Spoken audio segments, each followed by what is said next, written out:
My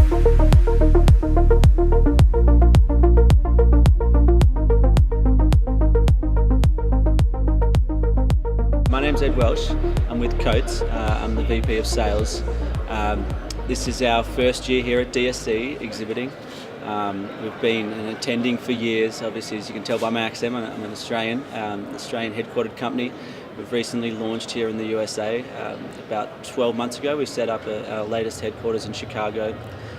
We specialise in digital hardware and software, mainly for the QSR and retail industry.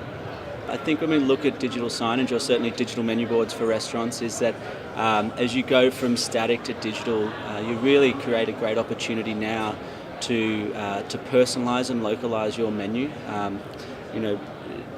Not all the same menu is right for the same restaurant. So, when digital signage started in restaurants, people were taking that static approach and just putting it into digital. But now today, we're using things like data and third-party information to localise and personalise that menu. So, your product features and the pricing and things like that may vary from one store to the other that's down the street. So, I think that's the opportunity it creates, and that's why it's important. And also to reduce costs and things like that and get efficiencies. When you're considering digital content and the way you approach that, our company has a specific methodology that we try to get our clients to prescribe to, and that's around using HTML. Opposed to, we've sort of gone to the days of using Flash, just scheduling JPEGs that are flat files. Now with HTML we can then, ingest and use other tools when we go into use HTML framework. So it is really powerful. It's a new era. It's a little bit scary, to say that you've got a hard code content. And so there's a little knowledge gap there that we have to bridge.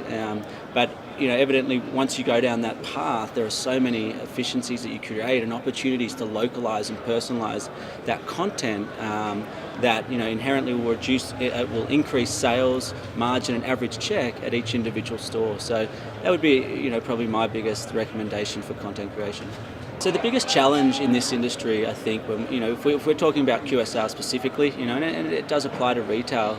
I've talked about, localizing and personalizing, and the thing is that, as you can imagine, is that if you're a large QSR chain, you've got huge amounts of variation in your content. So some stores won't sell specific products, some will.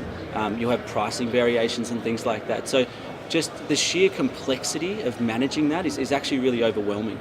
And you need a system that can actually empower you to make that more simple and to be way more efficient.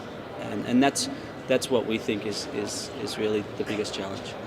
It's probably the most exciting part of our business, and it's when you start to see the glitz and the glamour, and we start to talk about technologies like iBeacon and how do we integrate with mobile technology, license plate recognition and those other progressive IoT applications, and when our clients also bring us new IoT things that they're interested in, and we again, you've got to have an open framework that allows you to work with third-party APIs and ingest information and data, but it is certainly it's changing every day, and it's exciting, so we like that part of the business. Yeah, look, it's an exceptional show. The stand was packed the whole time. I think we didn't really have any expectations. We weren't sure of what was going to happen this year. But I think there's been a few big things. We've met, prospective clients. We've certainly met with our partners that we work very closely with. They're exhibiting here as well. Others of them are walking around, so we've been able to schedule some fantastic meetings and just get realigned.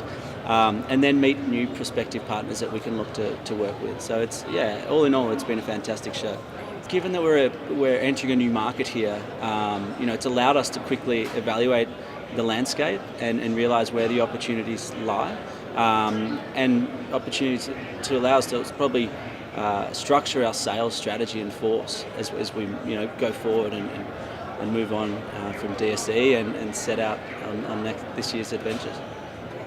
I think the show is collaborative, and this industry is, which is the exciting part. Where although a lot of people on these stands compete by nature, That's a healthy thing. And we, at the end of the afternoon, we can sit down and have a beer and a chat together and talk war stories. And we get up again the next morning and go for it, and we'll compete again in those RFPs. But I think it's a collaborative industry in space, which is really exciting.